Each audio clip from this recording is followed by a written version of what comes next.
Chapter 13. I'm back to not sleeping again. Everything I can think of to try, I've thought it on and turned down. Even thought of Dad and me driving to Middlebourne and going to the county courthouse to report a man who's mean to his dogs, thinking maybe that wouldn't let Judd have Shiloh back again. Dad says that's where we're going to have to go, all right. But how am I going to prove it about Judd? Think about it, he says. I've been thinking about it. Do I really suppose they'd send an investigator all the way out here from Middlebourne to see about a man said to kick his dogs? And if they did, do I think Judd's going to tell the man, yes, indeed, he does kick them? Do I think the investigator is going to hide out in the bushes near Judd Travers' place for a week just to see him himself? Tyler County hasn't hardly got the money to investigate reports of children getting kicked, Dad says, much less dogs. Even if I told the animal rights people that I found a dog with a bullet hole in its head up near Judd's house, that don't prove that Judd was the one who killed it. I go out to talk to Dad about it some more while he's chopping wood, and he says, Son, it's hard, I know, but sometimes you just gotta do what has to be done. It's Judd's dog, and there's no getting around it. Ma tries to make me feel better. She says at least I brought some joy and kindness into the life of that dog that never had any before, and that Shiloh will never forget me. But what even makes it worse? Wish he could forget. Keep thinking of how Shiloh's going to look at me when I drive him over to Judd's, and his eyes fill up again. Becky, she's been crying too. So has Darlene. The one good thing about it now is that the whole family loves Shiloh, and we can talk about him out loud, and there's not one thing we can do. 3 more days, and we have to give him up. I walked down to Friendly on Friday to talk with David Howard.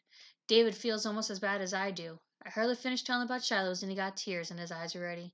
David Howard's 30 pounds heavier and bigger than me, and he still don't care who sees him cry. I've been thinking, David, I say. You got relatives in Ohio, don't you? He nods. You think any of them could take Shiloh? Could you call them up and ask could they drive down here tomorrow and take him back with them? I'll tell Judd we let Shiloh out one day and he never came back. More lies.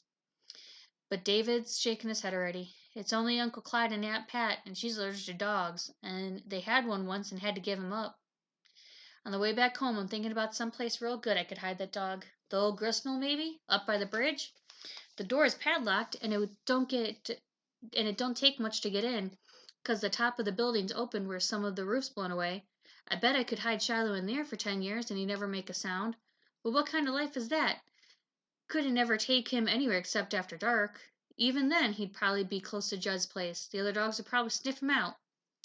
Slowly the minutes and hours of Friday tick by, and then it's Saturday, and our last day with Shiloh. We give him every treat we can think of. A wonder we don't make him sick. And after supper, we sit on the back porch like we usually do. Becky and Darlene rolling around in the grass, and Shiloh limps out there to join in the fun. I show Becky how if you lie down on your stomach with your arms over your face, Shiloh will work to turn you over. Both girls have to try it, and Shiloh does just like I said, trying his best to get those girls up on their feet. If Becky ever fell in a creek, I'll bet Shiloh would pull him out, Ma says. If I ever saw a snake, I'll bet Shiloh would kill it for me, says Darlene. I got a sadness inside me growing so big I feel I'm about to burst. That night I sleep a little bit, wake a bit, sleep a bit, wake some more. About dawn, however, I know what I gotta do. I get up quiet as can be. Soon as Shiloh hears me, of course he's out of his box. Shh, Shiloh, I say, my finger to my lips. He watches me for a moment, then crawls back in his box, good as ever. I dress, pull on my sneakers, take me a slice of bread from the loaf on the counter and a peach off the tree in the yard. Then I take the shortcut through the east wood toward Judd Travers. It's the only thing left to do. I talk to Dad, to Ma, to David, and nobody's got any more idea what to do than they did before. What I'm fixing to do is talk to Judd Travers straight and tell him I'm not going to give Shiloh back. Rehearse my lines so often I say 'em by heart, but I don't know, though, is what Judd's going to say, what he's going to do. I'll tell him he can beat me, punch me, kick me, but I'm not going to give that dog up. I'll buy Shiloh from Judd. Even if he won't sell and comes to get him, I'll take Shiloh out and head in the other direction. Only way he can get this dog back is to take me to court, and then I'll tell the judge how Judd treats his animals. Halfway through the woods, I'm thinking that I'm about what I'm about to do could get my dad in a whole lot of trouble. Around here, it's serious business when you got a quarrel with your neighbor and you got to carry it as far as the law. Folks ain't that fond of Judd, and most of 'em likes my dad. But when it comes to taking a man's property, I figure they'll side with Judd. I'm not making life one bit easier for my parents or Darlin or Becky, but I just can't give up Charlotte without a fight. Will he shoot me? That thought crosses my mind too. Some kid got shot down in Mingo County once. Easy as pie for Judge Travers to put a bullet hole in my head. Say he didn't see me. I got my feet pointed toward Judge Travers' place, though, and they ain't about to turn back. Still so early in the morning, the mist is rising up out of the ground, and when I come to the stretch of field, looks like the grass is steaming. Sky's light, but the sun hasn't shown itself yet. You live in the hill country. In the hill country, it takes a while for the sun to rise. Got to scale the mountains first. I'm practicing being quiet. What I hope is to get to Judd's house before he's wide awake. Taken by surprise, he sees me coming a half a mile off without Shiloh. He's likely to figure what I got to say and have his answer ready. I want to be sitting there on his porch the moment he gets out of bed. The rabbit goes lickety-split in front of me then disappears. I went hunting with Dad once, and he said that when you first scare up on a rabbit, it hops a short way, then stops and looks back. That's when you got to freeze. Can't move nothing but your eyeballs, Dad says. What you have to look for is that shiny black dot, the rabbit's eye. If you look for the whole rabbit, you never see him because he blends into the scenery. So I don't move a muscle and look for the shiny black dot, and there it is.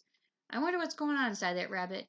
If its heart's pounding fierce, no way I could tell if I wasn't going to do it harm. So I go on back into the second stretch of woods, heading for that second field. I'm just about to come out of the trees when I stop dead again, for right there in the meadow is a deer, a young doe. She's munching on something. Ever so often she stops, looks up, and then goes on eating again. Hardest thing in the world for me is to see how anybody could shoot an animal like that. When I think of a couple winters ago, we hardly had any meat on our table. I guess I could see how a father with 3 kids could shoot a deer. Hope I never have to, though. I'm just about to step into the meadow when crack! It's the sound of a rifle. It splits the air and echoes back across the hills. The doe takes out across the meadow, heading for the woods. Its front legs rear up, then its back legs as it leaps. Its tail a flash of white. Crack! The rifle sounds again, and this time the deer goes down. I can't move. One part of me wants to go to the deer. The other part knows that somebody's out there with a rifle shooting deer out of season. And before I can decide whether to go on or turn back, out of the woods on the other side steps Judge Travers, rifle in hand.